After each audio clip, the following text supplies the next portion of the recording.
Hello everyone, it's Tacker72 here, and for today, so it has been a bit since the Pokemon Company and Game Freak fully revealed the 10th generation of the mainline Pokemon franchise. This time, the 10th generation coming to the Nintendo Switch 2 dubbed as Pokemon Winds and Pokemon Waves. This is the 10th generation of the series, and to my surprise, the game's reveal trailer when it was shown that morning was surprisingly and positively received well.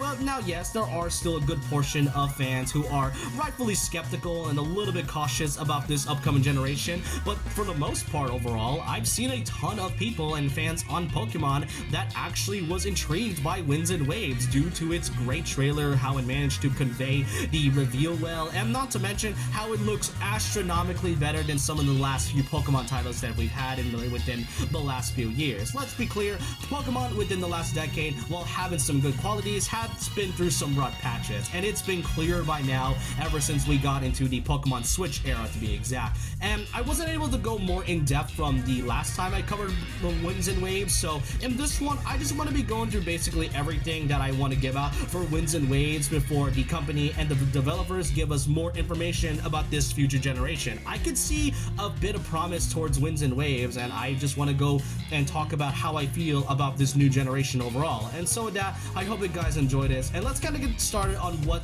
really makes Winds and Waves so different from some of the other Pokemon titles.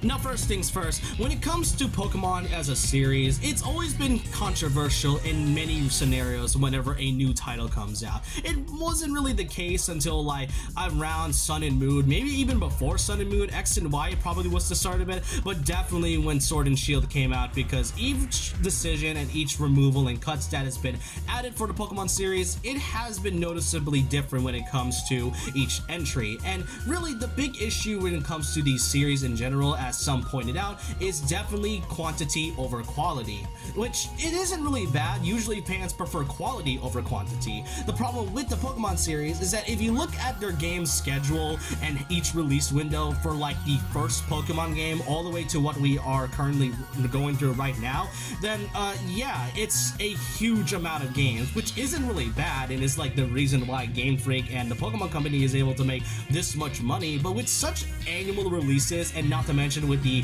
very amount of DLC that has been added for during the Switch era, it is pretty noticeable that the quantity tends to come off as half-baked for other Pokemon games. The most recent example I could think of was Legend ZA, because even though I liked ZA from the write-in, the gameplay, especially the combat design, the thing about ZA is that it lacks a lot of things of what make Arceus so great to begin with. Not to mention the pricing of it being $70 if you at least get the Switch 2 version is something that didn't really help in the slightest. But as I said, Sword and Shield was pretty much like the start of when fans started to like be critical towards the Pokemon, because this was like the first major Pokemon title to be on a mainline console. Yes, I know Let's Go Eevee and Pikachu exist, but like Sword and Shield being a new mainline game that wasn't remakes or ports was something to behold of, and it did not go on a good start because of how the quality looks bad, the models look half-baked, and the story was absolutely all over the place.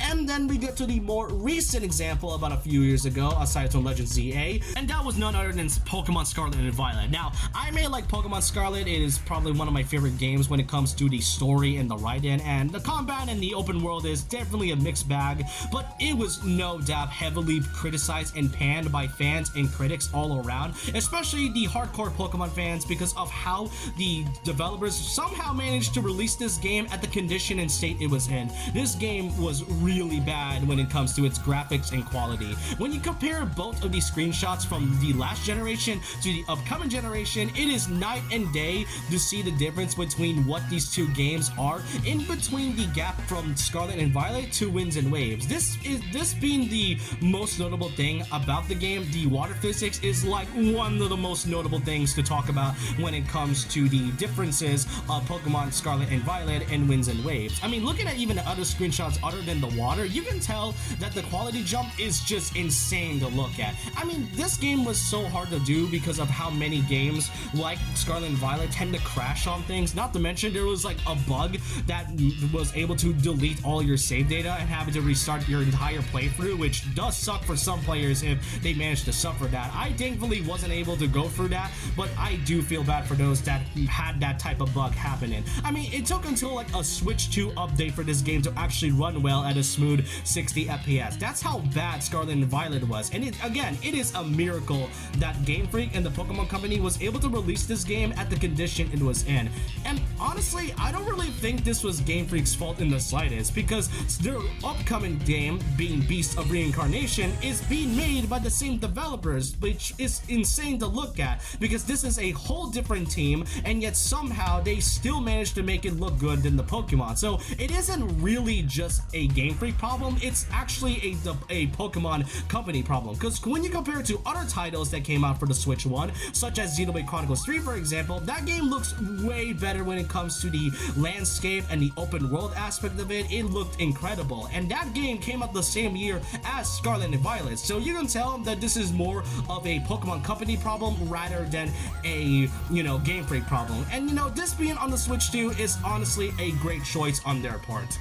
Now there's another thing I do want to mention, because to my surprise, I've actually seen a few comments that was complaining about Generation 10 being on a Switch 2, being exclusively on that console, but not on the Nintendo Switch 1, which is kind of confusing to me, because we have to remember, the Switch 2 is not even a year old yet. We are currently almost in March as of right. I'm like recording this at February at the moment, so it's been almost a year since the console had released. But what really confused me was that, did people generally think that Winds and Waves and Gen 10 was going to be added on the Switch 1 and not be there on the Switch 2? Because as I just said, I think Game Freak did a really good job and a good move by having this game exclusively be on the Switch 2. And not to mention, I don't really see the problem when there's likely the same people that are complaining about wanting Switch 2 exclusives. Now we got a Switch 2 exclusive coming in the next year, and somehow they are still complaining about it. If anything, I don't hate my Switch 1, but I genuinely do not want Generation 10 to be on my Switch, on a microwave console that is the Switch 1, because if I put that game on that console, I bet you it is going to explode the minute I put it in. So this being on the Switch 2 is something I actually want. It adds for more exclusives, and it's going to convince some more fans who may have not gotten the Switch 2 yet to actually buy a Switch 2 to play Generation 10 after all. It is a little expensive a bit, but if you are able to garner that much cash, then yeah, Switch 2 is available anywhere at any time, and you are able to get this game. I mean, you only got about a year until Generation 10 comes out, so you got some time, but yeah, I don't really think I expected this game to be on the Switch 1 at the slightest. Now, as for Winds and Waves itself, I must say, this has a lot of good promise behind it. The way the trailer goes up, like going through all of the generations, was such a good thing, and then revealing the newest region that you'll be exploring. The region itself so far looks amazing. The water physics look way better than what we saw from Scarlet and Violet. It is a huge step up from what we've seen. The environments look great. Such as the lava one, for example. Some Pokemon models have been fully given better and clearer textures, like Pikachu's fur, for example. And so far, this is like only the few things we've seen from like this one small trailer alone. I would assume we are going to be going back to the day and night cycle like we did with the previous couple generations. But other than that, this game has some promise graphically, and I can give them the benefit of the doubt that they are going to be at least taking their time with this game. I also love some of the newer characters that they've shown up, like Mr. Windy Chew and Mrs. Windy Chew, Wavy Chew. These look pretty great. I always love variations of Pikachu of all things. I also love the water physics, as I said. We only seen like a couple of bit of footage. We don't really know if it's like the full game as of right now, but it does look promising in the slightest. I also love the new character designs for the main protagonist. It is a much better step up from the last design of the main protagonist in Scarlet and Violet, and I really like the new designs we got for Generation 10's main starters. I've already seen some that are Love and Pompon. I can understand it is I think it's a Labrador or something, or a Pompadour. I don't really know what species of dog this is, but a fire dog, really great. Gekla is a Pokemon I might really not get used to, but I can definitely live up to it. I'm already locking on to Brat just because of the fact that it is a grass chicken and the fact that it looks like a green Angry Bird or something like that. But yeah, I do think Winds and Waves has some promise. The graphics is a huge step up from Scarlet and Violet, as I've said a few times, and what I can say and what gives me a bit of hope for this game to actually run well is the fact that this game is releasing in 2027. It is not going to be the big holiday release date, to my surprise, and I do kind of want to correct myself from the last video. No, I was wrong about it being 1997 for the US release. It was actually 1998 when I talked about Red and Blue, so that is my mistake right there. I do deeply apologize. However, I can say this releasing in 2027 is actually one of my more personal surprises about Generation 10. It makes me give a ton of hope that Game Freak and the Pokemon Company has learned their lesson from what happened with Generation 9 and is taken all the feedback into this new generation and is given a lot of effort than what they did with their last few generations. Because as I showed you with the whole schedule thing, it is great that they are making money, but it is also astronomically unhealthy that we are getting that much annual releases. So the gap between Scarlet and Violet and Winds and Waves is highly appreciated, and I really can't wait to see what Scarlet and Violet, Winds and Waves has to show within like the near future. And we don't really know much about it. We only just got a reveal trailer. I would assume we are going to be seeing more of it as time goes on, probably like